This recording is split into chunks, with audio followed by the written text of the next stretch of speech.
Hey everyone! Welcome to my YouTube channel. And today's vlog, gusto ko pong magbigay ng reaction video about kay Manilyn Nobleza.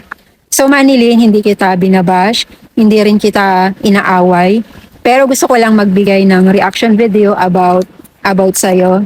Kasi sa mga napapanood ko ng mga video about you, sa mga salita na binibitawan mo, mga ganun, pero hindi kita binabash. Kasi may kanya-kanya naman tayong way kung paano natin ipagtanggol ang isang dinedepensahan nating grupo or pinagtatanggol yung isang tao na gusto nating ipagtanggol. And I know that you are a defender of Beyonce and I am not against with that. So Manilyn, hindi ko alam kung ano yung pinag-awayan ninyo ni Phil Jan sa Facebook kasi nanood ako ng live ni KSM noon na nag-start yun sa Facebook and hindi ko alam kung ano yung pinag-aawayan niyo ni Phil Jan and until nakaabot kayo sa live ni KSM. So meron isang nag-comment sa live ni KSM and sinabi niya na sumali ka na lang sa grupo namin. Although hindi clear yung sinabi niya kung anong grupo.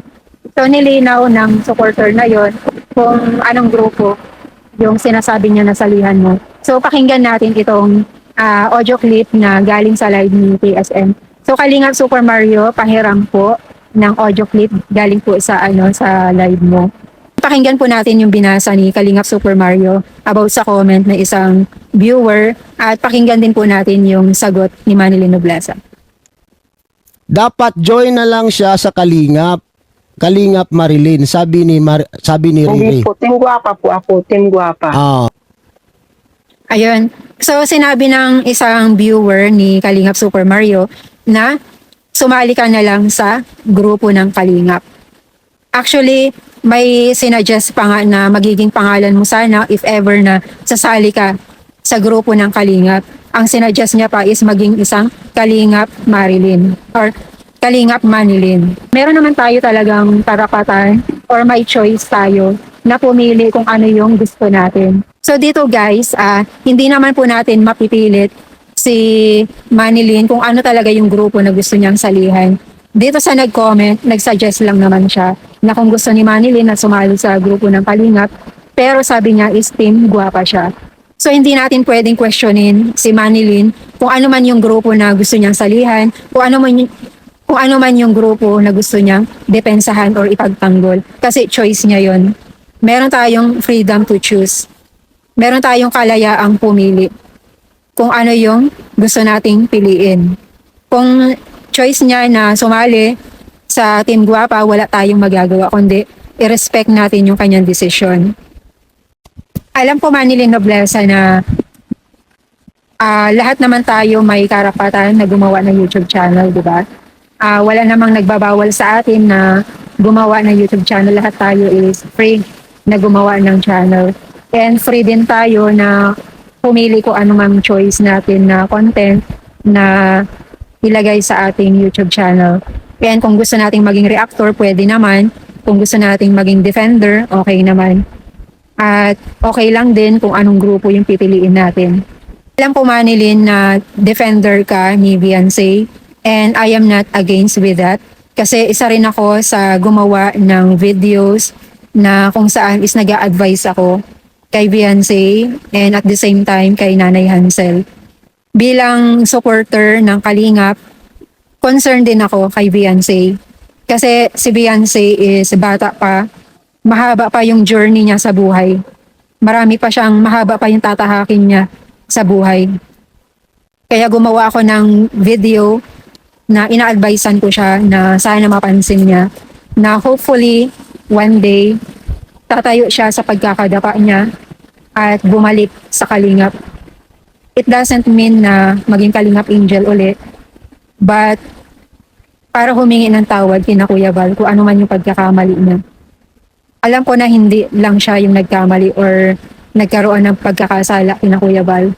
Pero ang focus natin dito is si Beyonce na walang ibang makakatulong sa kanya kundi yung sarili niya. Kahit na gusto natin siyang itayo sa pagkakadapa niya, kung siya mismo na may katawan, ayaw niyang bumangon sa pagkakadapa, wala tayong magagawa. Kaya kung dinedepensahan mo siya, ina-advisean ko naman siya. So, hindi ako against kung ipinagtatanggol mo si Beyonce. Hindi ka sa grupo ng Team Guapa. Pero ang advice ko lang sa'yo, sana kung ano yung mga nakikita mong way ng pagre-reaction ng mga katim mo dyan sa Team Guapa is huwag kang gagaya. Kung sila man ay palamura, kung sila man ay nambabalahura ng pagkatao ng isang tao, kung pwede wag mo silang gagayahin.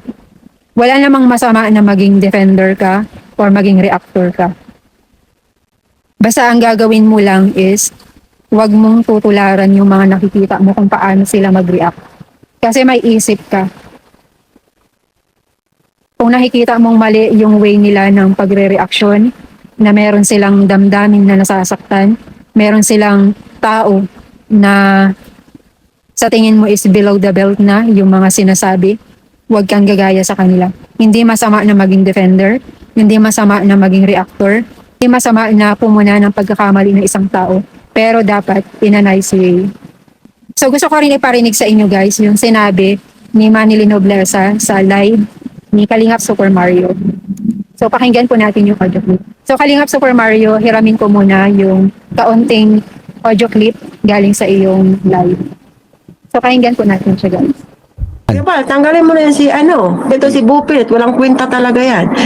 Siguro, pag ako naging reactor, ay talaga, pagpapalit talaga yun, tatanggalin talaga niya ni Kuya Bal si tawag nito si Bupit, ako'y palit talaga niyan. Aha. So ayun no, Manny Nobleza, si Kuya Bal Santos Matubang is founder siya ng Kalingap. So hindi naman tama na parang uutusan mo siya. Kasi yung way ng pananalita mo parang inuutusan mo yung founder ng Kalingap para alisin si Ma'am Bopil sa pagiging reactor ng Kalingap. Hindi tama yun na uutusan mo si Kuya Val para alisin ang isang, sabi na nating antik na, or sabi nating matagal na, or batikan na reactor ng Kalingap na si Ma'am Bopil. Sabi nga ni Kalingap Super Mario, matagal ng defender or reactor si Ma'am Bopil. Kumbaga marami ng bashing na natanggap yan si Ma'am Bopil. Marami ng pinagdaanan yan bilang reactor ng Kalingap. Pero nandyan pa rin siya. Hindi naman tama na uutusan mo si Kuya Val para alisin ang isang Ma'am Bopil bilang reactor ng Kalingap. Parang gusto mong ikaw yung papalit, aagawan mo pa ng corona. Aagawan mo pa talaga ng corona si Ma'am Bopil. 'Di ba? Huwag mo namang agawan ng corona si Ma'am Bopil. Hayaan mo na yung corona sa kanya. Huwag mo na agawan ng corona si Ma'am Bopil. Kasi masaya na kami na reactor siya ng Kalingap. Masaya na kami sa pagtatanggol niya sa Kalingap. At saka, Manilin, huwag mong sasabihan si Ma'am Bopil na walang kwenta. Kasi hindi maganda na nagsasalita ng ganyan sa kapwa-tao mo. Kahit na hindi kay Ma'am Bopil, sa mga tao na nasa paligid mo, bata man yan, matanda, hindi ka dapat nagsasalita ng ganyan. Kasi lahat ng tao may karapatan na irespeto at igalang. Hindi tama na paratangan mo si Ma'am Bopil na walang kwenta. So hindi naman sa kino-compare kita, sinasabi ko lang, no? Si Ma'am Bopil is marami na siyang experience sa pagiging defender, sa pagiging reactor sa Kalingap. Marami na siyang napagdaanan bilang reactor. Marami na siyang mga masasakit na salita na natanggap sa mga bashers dahil sa pagiging reactor niya. Pero nananatili siya sa Kalingap. Kaya hindi tama na sasabihan mo siyang walang kwenta. Kasi marami na siyang napatunayan sa Kalingap bilang isang reactor. Kung gusto mong alisin si Ma'am Bopil sa Kalingap at ikaw ang papalit, pero Team Guapa ka, so ano ang gagawin mo sa loob ng Kalingap? Do you think ipagtatanggol mo si Kuya Val? Do you think ipagtatanggol mo si Kalingap Rab?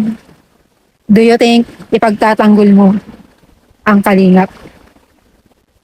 I'm not sure na ipagtatanggol mo sila. Kung iba naman yung grupo na alam mong solid ka, di ba? Kaya masasabi ko lang sa'yo, Manny Nobleza, kung gusto mong maging reactor, wala namang masama. Kung gusto mong maging defender, walang masama. Wala namang pumipigil sa'yo kung gusto mong maging isang reactor or defender kasi choice mo naman yan. Pero sana wag ka na magsasalita uli ng hindi maganda sa kapwa mo. Kasi paano ka pagkakatiwalaan ng mga viewers mo? Paano ka susuportahan ng mga viewers mo kung ganyan ang salita mo sa mga tao na nasa paligid mo? Kung ano man yung mga nakikita mong pananalita, naririnig mong pananalita sa mga katim mo, kung pwede, wag ka nang gumaya sa kanila. Ibahin mo yung style mo sa style nila. Para yung mga tao is magtitiwala sa'yo. So yun lang, at sana nakatulong din ako sa kaunting advice ko sa'yo. So thank you guys for watching my video, and don't forget to subscribe Kalingap Rab, Kuya Bal Santos Matubang, Ate Edna, Kalingap Super Mario, Papa Shider, and other Kalingap reactors. So thank you guys for watching. Bye-bye.